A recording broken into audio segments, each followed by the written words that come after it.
ಕುಖ್ಯಾತ ಬೈಕ್ ಹಾಗೂ ಮನೆ ಕಳ್ಳರ ಬಂಧನ 1.5 ಲಕ್ಷ ಬಂಗಾರ ಹಾಗೂ 12.6 ಲಕ್ಷದ 33 ಬೈಕ್ ವಶ ಪಡೆದ ವಿವಿಧ ಠಾಣೆಯ ಪೊಲೀಸರು.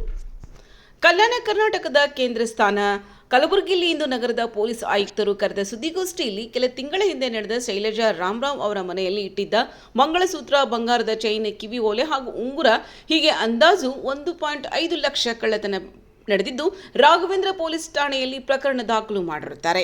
ಇದೇ ರೀತಿ ನಗರದ ಸ್ಟೇಷನ್ ಬಜಾರ್ ಪೊಲೀಸ್ ಠಾಣೆಗೆ ಪರಮೇಶ್ವರ್ ಜಮಾದಾರ್ ಅವರ ಬೈಕ್ ಕಳವು ಬಗ್ಗೆ ಪ್ರಕರಣ ದಾಖಲಾಗಿತ್ತು. ಈ ಪ್ರಕರಣ ಭೇದಿಸುವಾಗ ಸುಮಾರು 14 ಬೈಕ್ ವಿವಿಧ ಕಂಪನಿಯ ಪೊಲೀಸರು ವಶ ಪಡೆದಿದ್ದಾರೆ. ಇದೇ ಸಂದರ್ಭದಲ್ಲಿ ಚೌಕ ಪೊಲೀಸ್ ಠಾಣೆಯಲ್ಲಿ ಬಸವರಾಜ್ ಮಾಡಲ್ ಎಂಬುವವರು ತಮ್ಮ ಬೈಕ್ ಕಳವು ಪ್ರಕರಣ ದಾಖಲು ಮಾಡಿರುತ್ತಾರೆ.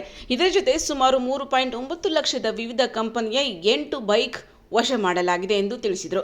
ಈ ಕುರಿತು ನಗರದ ವಿವಿಧ ಪೊಲೀಸರು ಪ್ರಕರಣ ದಾಖಲಿಸಿಕೊಂಡ ತಕ್ಷಣ ತೀವ್ರವಾಗಿ ಕಾರ್ಯಾಚರಣೆ ನಡೆಸಿ ಕಳ್ಳನನ್ನು ಹಿಡಿಯುವಲ್ಲಿ ಯಶಸ್ವಿಯಾಗಿದ್ದಾರೆಂದು ಪೊಲೀಸ್ ಆಯುಕ್ತ ಡಾಕ್ಟರ್ ಶರಣಪ್ಪ ಎಸ್ಡಿ ಹೇಳಿದರು. ಈ ಸಂದರ್ಭದಲ್ಲಿ ಶ್ರೀ ಪ್ರವೀಣ್ ನಾಯಕ್, ಶ್ರೀ ಶರಣಬಸಪ್ಪ ಸುಬೇದಾರ್, ಶ್ರೀ ಮಹಾಂತೇಶ್ ಪಾಟೀಲ್, ಶ್ರೀ ವಾಜಿದ್ ಪಟೇಲ್, ಮಲ್ಲಿಕಾರ್ಜುನ್ ಜಾನೆ, ಶ್ರೀ ಜಿಎಸ್ ಪಾಟೀಲ್, ಶ್ರೀ ಶಿವನಗೌಡ ಪಾಟೀಲ್ ಹೀಗೆ ಅನೇಕ ಪೊಲೀಸ್ ಅಧಿಕಾರಿಗಳು ಹಾಜರಿದ್ದರು. ವರದಿ ಶಿವಕುಮಾರ್ ಎಸ್ಕೆ ಹಿರೇಮಠ್, ಕಲಬುರಗಿ ಜಿಲ್ಲಾ ವರದಿಗಾರರು.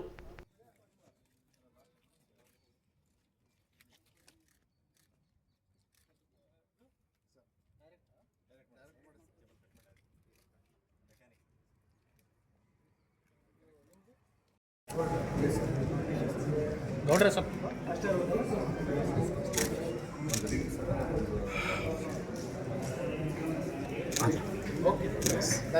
ಒಂದು ಸೆಕೆಂಡ್ ಸರ್, ಆಫ್ ಕ್ಯಾಮ್ರಾ.